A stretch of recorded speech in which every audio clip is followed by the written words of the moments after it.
अल्हम्दुलिल्लाहि वहदहु ला शरीका लहु वस्सलातु वस्सलामु अला मन ला नबिय्य बअदा। अल्लाह ताला का बेहद शुक्र है कि अल्लाह पाक अपने दीन का काम ले रहे हैं, ख़िदमत ले रहे हैं। अल्लाह ताला इस खिदमत को अपने करम से, फ़ज़ल से, अपनी रहमत से कबूल फ़रमाए। जब भी कोई शख्स दीन की खिदमत करता है उसके ख़िलाफ़ मुख्तलिफ़ ताग़ूती ताकतें मैदान में आती हैं।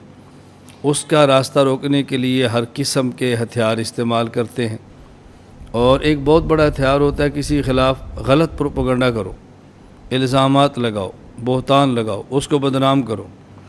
और यही सूरत हाल कुछ अरसा से मेरे साथ भी चल रही है। हर साल कोई ना कोई नया इल्ज़ाम, नया बहतान, नया एतराज़ आ जाता है। अल्लाह ताला का शुक्र है कि अल्लाह ताला उसे सुरखरू फरमा देते हैं, चूँकि वो झूठ है, बहतान है, इल्ज़ाम है, उसकी हकीकत कुछ भी नहीं होती। और मेरा आम तौर पे मिजाज ऐसे इल्ज़ामात और बहतानों के जवाब देने का भी नहीं है और मैं ख़ातिर में भी लाता इन चीज़ों को। अभी चंद दिन पहले एक फिर सोशल मीडिया पर बाज़ लोगों ने एक पोस्ट बनाई और उसको जो शक्ल दी वो एक अखबार के तराशे की दी और उसमें ख़बर लगा दी कि जी मौलाना घुमन साहब ने बयान दिया है कि नामहरम मर्द नामहरम औरत को छू सकता है, देख सकता है, गले लगा सकता है, पूरे जिस्म को जो है वो उसको चूम सकता है। हाशा व कल्ला। ये बात वो है कि आम मुसलमान भी नहीं कह सकता। आम मुसलमान भी ये बात कहते हुए झिझक, शर्म महसूस करता है। और एक शख्स दीन की दावत देने वाला, दीन को बयान करने वाला, उम्मत में शर्म व हया की बात कहने वाला, पर्दे की बात कहने वाला, वो बात ऐसी कह सकता है? सोचा भी नहीं जा सकता।